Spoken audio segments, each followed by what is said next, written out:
Stéphane Martin, je suis le directeur de l'Autorité de régulation professionnelle de la publicité. Nous présentions la nouvelle édition de l'Observatoire de l'influence commerciale responsable, déjà la 5e édition, et nous avons eu l'honneur d'avoir en ouverture l'ancienne secrétaire d'État à l'enfance, la haute commissaire à l'enfance, Madame Sarah El Haïry, qui a tout de suite animé le débat et appelé justement à cette finalement co-construction de ce que doit être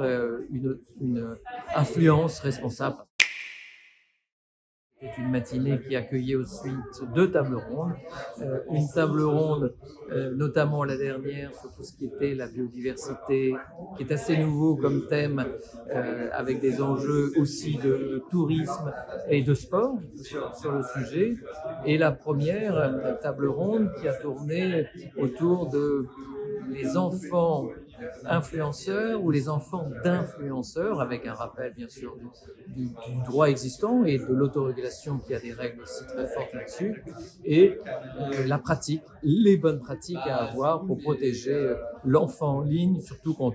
avec l'IA, des usages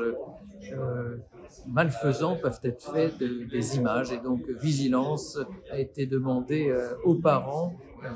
volontairement ou pas, mais en tout cas de ne pas trop exposer leurs enfants ou de respecter, dans un cadre juridique, l'influence des plus jeunes. Nous avions une audience d'influenceurs certifiés, puisqu'il y en a plus de 2240 maintenant à l'ARP, qui ont ce certificat, qui a fait l'objet de ce contrôle dans le cadre de l'Observatoire. Et il y avait bien sûr l'écosystème autour de l'influence, bien sûr, leurs agents, des agences, des conseils, des annonceurs étaient présents, ce qui constitue l'autorégulation aussi, puisque les plateformes étaient aussi présentes. Elles font toutes ces parties prenantes, les plateformes, les sociétés technologiques qui aident justement à développer cette IA qui nous permet d'augmenter le contrôle dans le cadre de l'Observatoire, sont réunis au sein d'un comité de suivi au sein de l'ARP. Les résultats montrent plusieurs tendances, même si on a évidemment changé la technologie qui va permettre en 2025 de regarder 400 000 contenus au lieu des 68 000 de l'année dernière, ce qui était déjà un gros volume. On peut se réjouir surtout du fait que les plus petits, moyens et grands influenceurs, c'est-à-dire ceux qui étaient vraiment les moins de 10 000 abonnés jusqu'à 1 million d'abonnés et les plus d'1 million d'abonnés, ont maintenant des pratiques plutôt correctes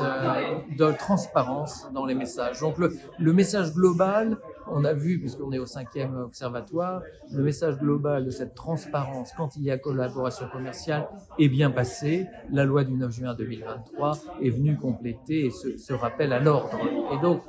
satisfaction sur ce point. L'autre satisfaction qu'on a, c'est qu'évidemment, les influenceurs qui ont fait l'effort de cette certification, soutenus par des marques, des agences, qui d'ailleurs, certaines ne travaillent qu'avec des influenceurs certifiés, se le retrouvent. On a bien un écart de 1 à 3 de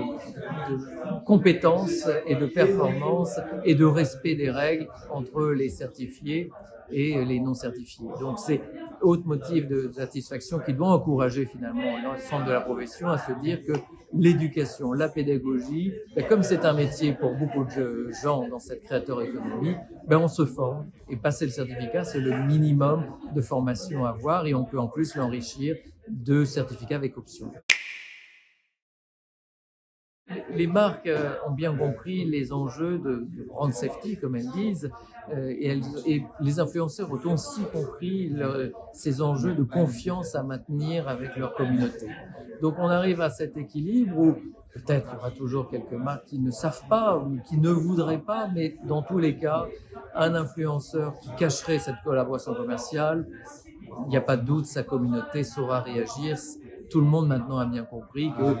il y a une différence entre un contenu éditorial dit organique et une collaboration commerciale. Même un influenceur avec toute sa créativité, il n'est pas pareil, ou tout simplement parce qu'il remercie une contrepartie qu'il a reçue. Donc, cet équilibre entre les marques qui ont un intérêt à passer par des gens qui vont quand même les rassurer parce qu'ils se sont formés, ils sont structurés, ils sont entourés, ces créateurs de contenu, ils ont passé un certificat qui va les aider. Et au-delà du certificat, c'est qu'ils savent, les influenceurs, pouvoir nous contacter à l'ARP,